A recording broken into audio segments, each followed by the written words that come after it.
Hey everyone, it's Jake at Jake's Metal Chat. Hope you're all well and welcome to episode 79 of my Metal Vault, where for those who have been watching this series for a while, you know the drill. But for those who are brand new, welcome, and this is where I explore and show you my favorite albums within the world of metal.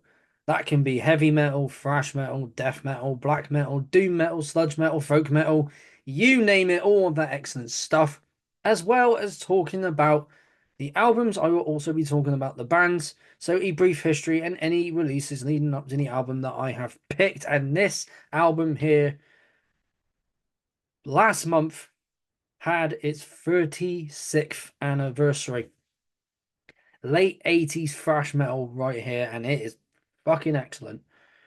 It's a band that I knew about for a while, heard a couple of tracks, and just never went back to them until about 3 years ago. I want to say about 3 years ago. And what drew me back to them was that they were doing lyrical themes that most thrash metal bands wouldn't, and that's a lot of paganism themes, uh, literature, history, a lot of stuff like that you wouldn't normally hear in thrash. And these guys, as I said, those themes, you're going to know who I'm talking about. And I know a lot of you within the VC that I know have this album. So I'm a bit late to the party showing this already, but I can do it now because I haven't got much else going on for a while yet. So let's talk about this album right here. I am talking about Sabbat, and excellent, excellent UK thrash, no longer going, but what they've done, it still stands the test of time. Once again, Sabbat, and this is their 1989 album, and my favorite by them, Dreamweaver. And this album right here, I'll just get a little bit closer. What an album. And got the guys right here. You're going to know this man here, Martin. I showed this in a collection update a long while back. And I spoke about another band he was in, which I will talk about a little bit later. This is the re-release because it does have a few live tracks from when they played with Creator and Corner in East Berlin in 1990. So a year after this album was released.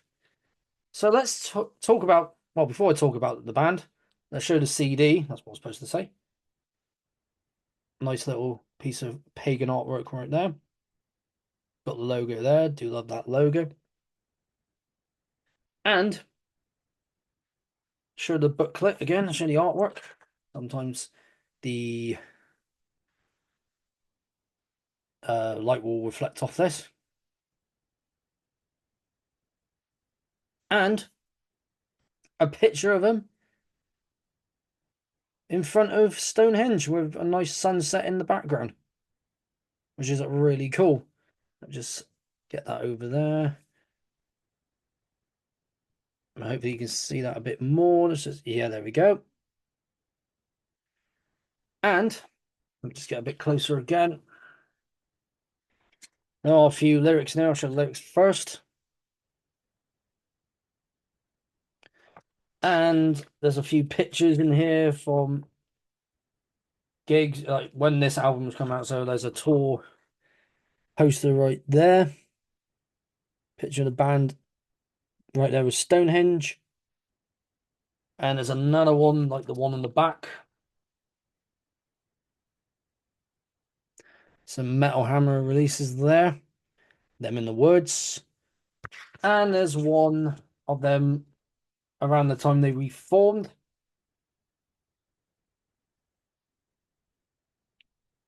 So yeah, nice little booklet for the re-release.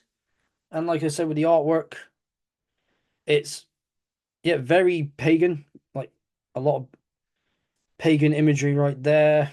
And of course, they were the only thrash metal band. I think we're doing it at the time. I think there's more bands doing that now within thrash. I haven't found any more since, but I'm pretty sure there are. or they might have been the only one, or and still the only one that had those themes. Mainly because of Martin, because he's really that into this stuff, such as myself. So let's talk about this band Sabbat. Where are they from in the UK? They are from Nottingham. They formed in 1984 under the name Hydra. And of course, before I talk about when they reformed as Sabbat, there's of course the band from Japan, which I have spoken about, who, when I looked them up, changed their name to Sabbat in the summer of '84, and these guys would have changed their name a year later, probably around the same time. I'm going to say I can't find anything to confirm that, but I'm going to assume either spring, summertime of '85. And they split up for the first time in 1991, and then reformed in 2006, and then split up for the final time in 2010. And looking at the lyrical themes, of course, they have mythology, history, pagan themes, literature. And again, going back to thrash metal, you would normally hear stuff about, yeah, you know the typical, not typical, I don't want to say typical thrash metal lyrics, but you know the thrash metal lyrics that you would normally hear.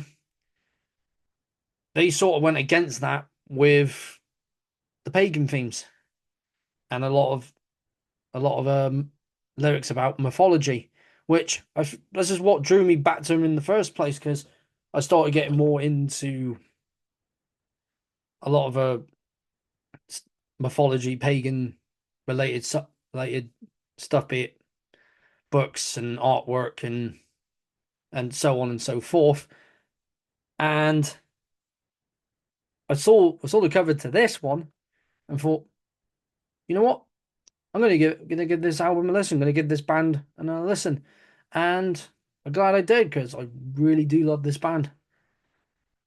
And yeah, I still don't have the other two albums yet. I don't have their debut, and I don't have their last one, but I will get those soon. But before any of those albums were released, they had 3 demos out, so all spanning a year.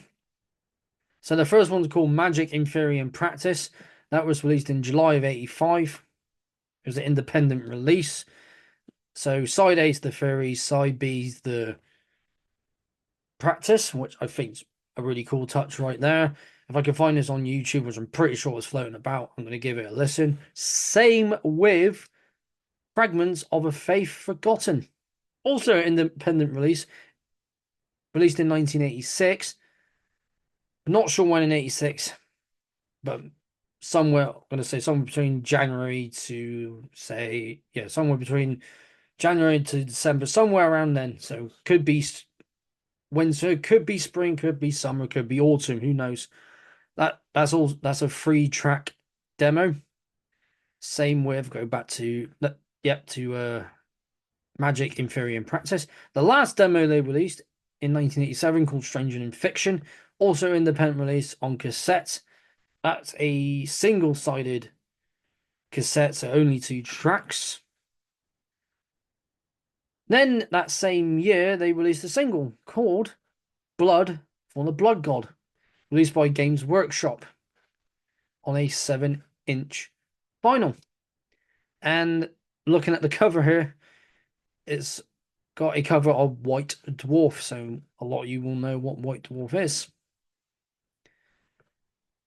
And then a year after that, they got signed to Noise Records. And on the 15th of January 1988, they released their debut album, which is called History of a Time to Come, which is on the inside here, which I have heard when I was at Black City Records. And like this album here, that like say that again, like Dreamweaver, History of a Time to Come is also a cracking album. But yeah, I'll show that in a minute. And yeah, so that's 9 tracks overall. Of course, released on vinyl and also CD. Once I can find a copy of it, I'm definitely picking it up. And then that same year in 1988, they did a split with a band called Vendetta. So a cautionary tale and the brave man fails. And Vendetta are from Germany and I'll still go into this day. We'll be checking them out because I also, as well as my death metal, love my thrash metal as well. And then they did a single called Wildfire and The Best of Enemies on, of course, Noise Records. Same with the split. This is released on a nice, what I see here, a nice clear 7-inch vinyl. And this was a what called single sided, so both tracks would be on the same side, like with the cassette, with the last demo. And then, of course, in 1989, the 15th of May, 1989, Dreamweaver was released. And yet, like I said earlier, it turned 36 years old. So 36 years of thrash. That is mad.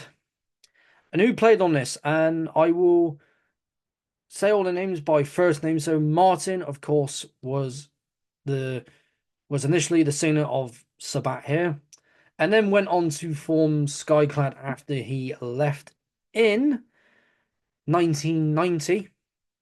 He did come back in 2006, and of course left in 2010 when the band broke up for the final time. Of course, 1990 formed Skyclad, left in 2001. And of course, a lot of the themes he put into this band, he continued it on to Skyclad. And he's still doing music today, because I did see him at Birmingham again in 2015 playing Skyclad songs, and it was brilliant. So yeah, he's from what I know, he's not doing any more music except for his own project, but he was vocalist for Hell from 2008 to 2010, and was in a few other bands that are not listed on Metalum,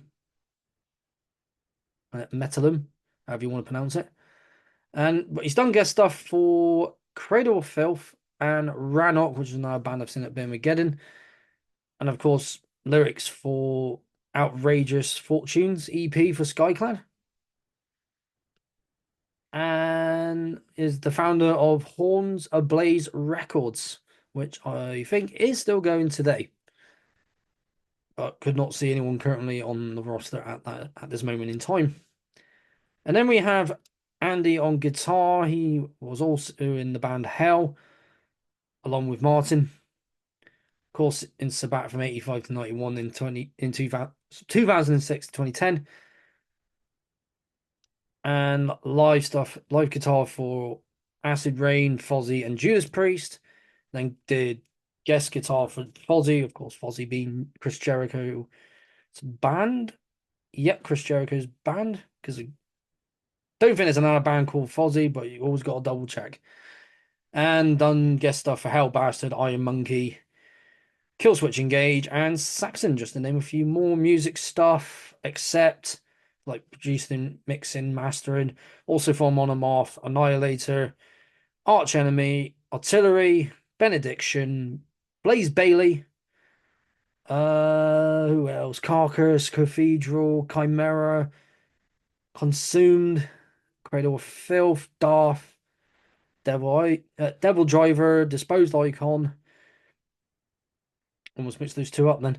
Dimmu Borgir, Dream Theater, Exodus, Fear Factory, Fozzy again. Who else have we got here? Iron Monkey, Job for Cowboy, Judas Priest. Did their 2018 album Firepower, brilliant album right there. Killswitch Engage, Creator, did their Violent Revolution record. Lawnmower of Death, Megadeth, Lockup, Machine Head, Nevermore, Obituary, Opeth.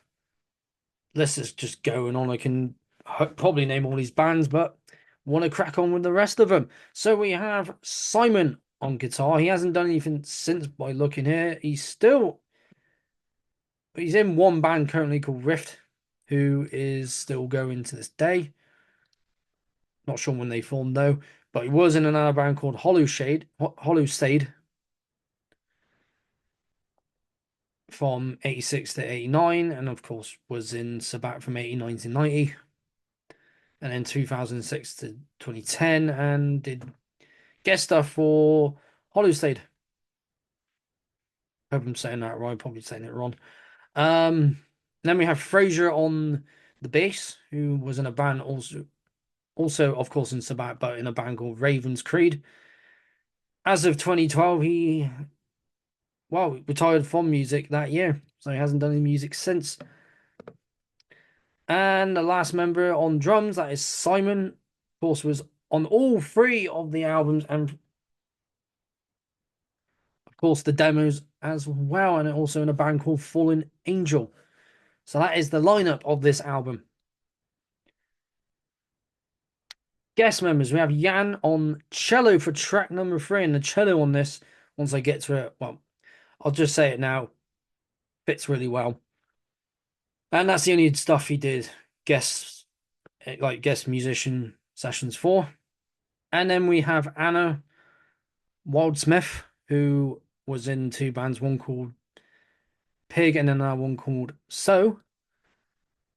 And the guest vocals on track 8, and her vocals on this are absolutely brilliant. But I'll be talking about the whole album in a bit. I just want to say it's just incredible. She sadly passed away in 2016, but her legacy lives on with her beautiful vocals on this. It just her vocals live on and just fits that track number 8 really well.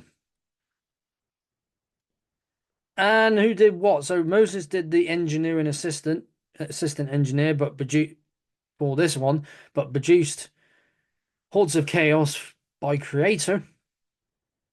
And then we have Tony, who did the photography for this, also photography for Deicide, the Amon Festering the Beast compilation, Halloween, I Want Out single, and then for Iron Maiden, Judas Priest, Motorhead, Nuclear Assault, Tank, Wasp, just to name a few more.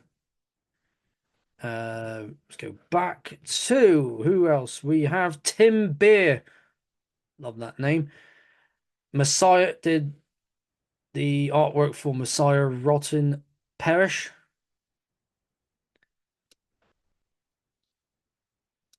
As well as Dreamweaver or Sabbat. And then we have Roy, who did produce engineering and mixing for this album, as well as Terrible Certainty for Creator. Who else do we have? Onslaught, The Force, which I've spoken about here. As well as Sabbat's first album as well, History of Time to Come, Satan, Seventh Angel, Testament, Practice What You Preach. Love that album. Just to name a few there. And last but not least, we have Carl, who did executive producing also for To Megatherin by Celtic Frost, as well as Corner, who I mentioned that these guys did a show with in East Berlin in 1990. So a year after this album.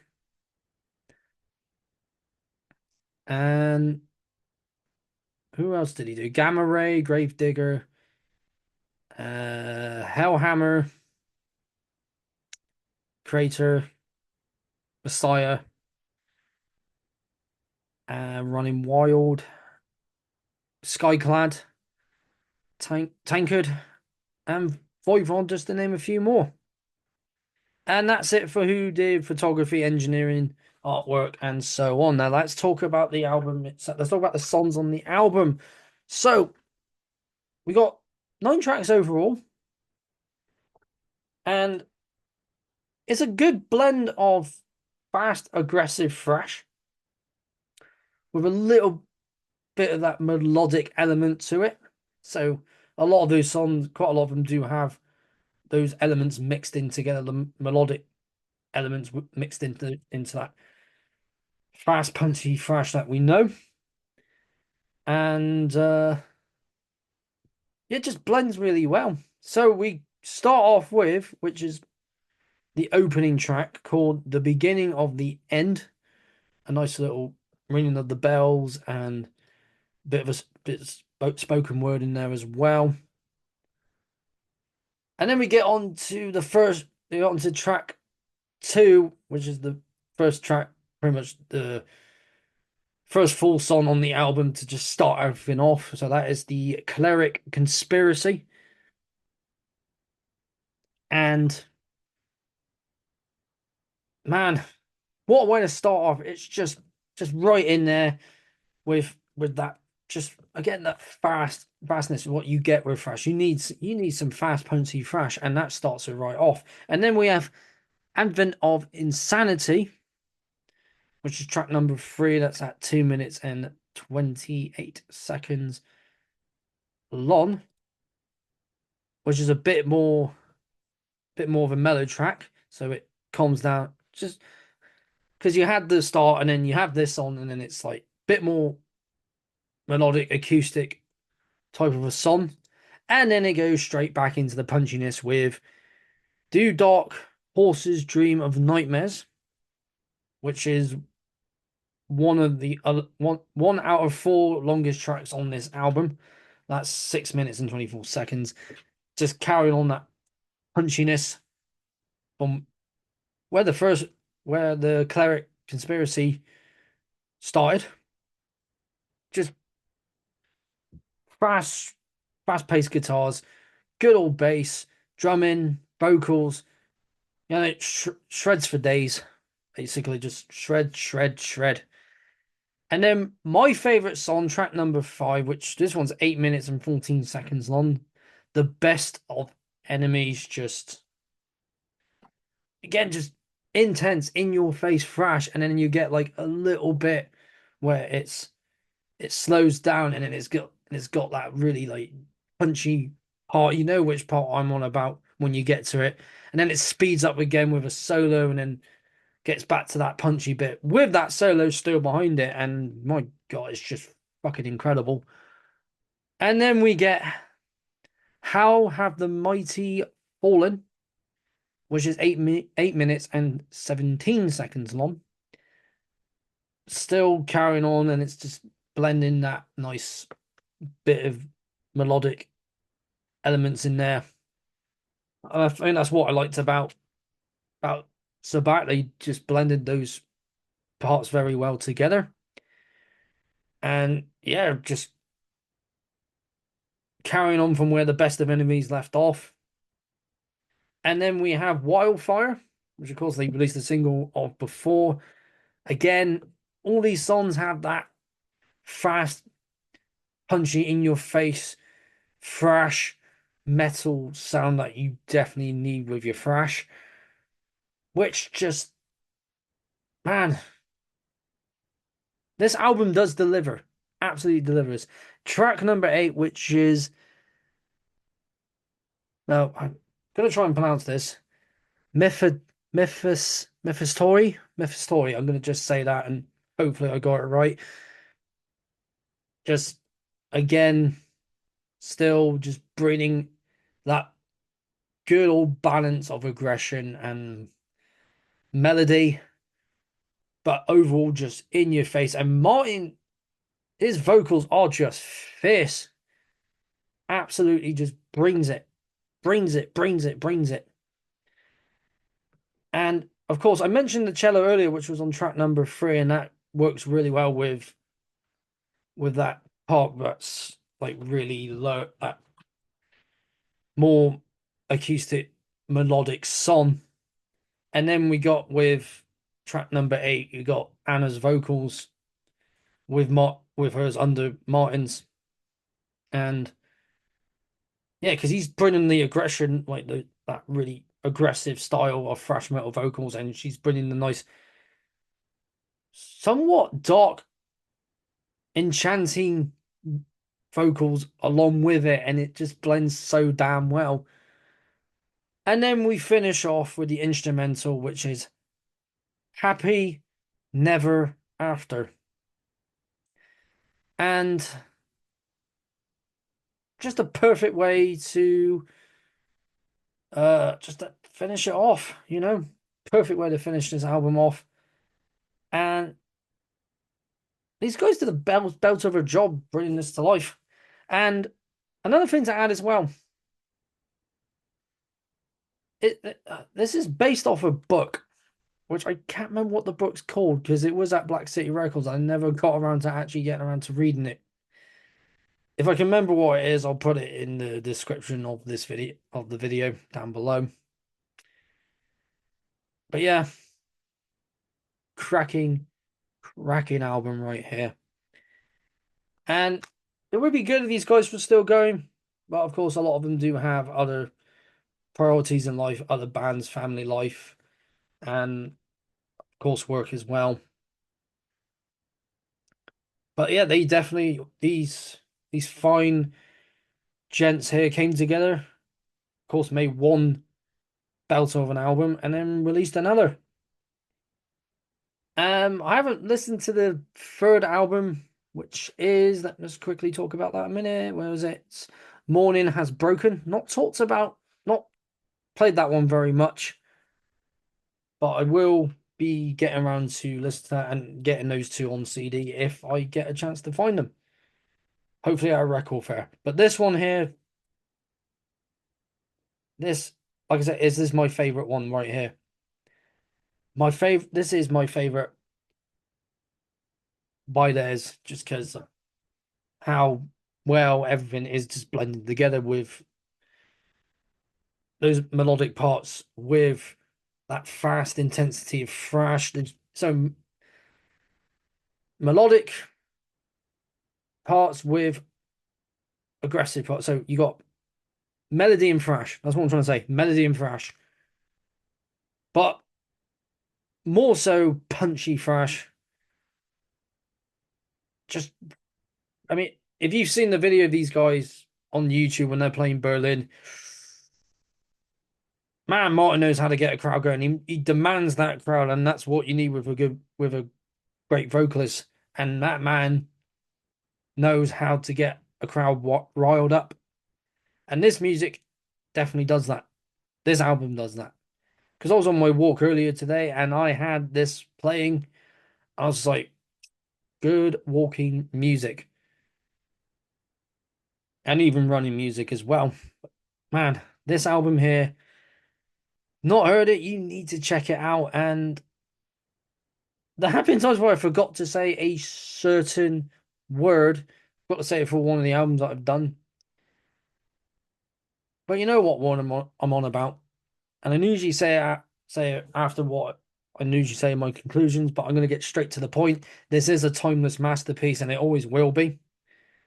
Because it is fast, heavy, melodic, and a timeless masterpiece, and such a brilliant late 80s thrash metal classic as well, just to top it all off. And again, you've not checked out Sabbat, do so.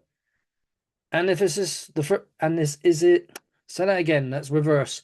And if this is, let me say it, if this is the first album that you come across, sorry, bit tired today, so do forgive me. If this is the first album you come across by these guys, then you're in for a treat because it is brilliant. Sabbat and Dreamweaver. Check it out, and that is it for another episode of my Metal Vault. Thank you for taking the time out of your day or your evening, wherever you're in the world, to watch this video and the rest of my Metal Vault episodes, as well as my other content on this channel. Means a lot. Your support means a lot. I really do appreciate it. And it's great to know that there are those out there who love metal as much as I do, and of course those that I have mentioned so many times within the VC. And you should definitely check them out as well if you've not seen other videos of me mentioning their names. But definitely do check them out and show them your support. And yeah, it means a lot. So if you enjoyed this video, enjoyed this series most of all, but also enjoy my other content as well, and then but for primarily this video, don't forget to like it, share it around, comment down below, and most importantly, subscribe to keep up to date with what I've got coming up in the future. So keep a lookout. I've been Jacob Jake's Metal Chat. Keep the banner of metal well and truly high. And I will see you all in another episode of my Metal Vault. Do take care of yourselves.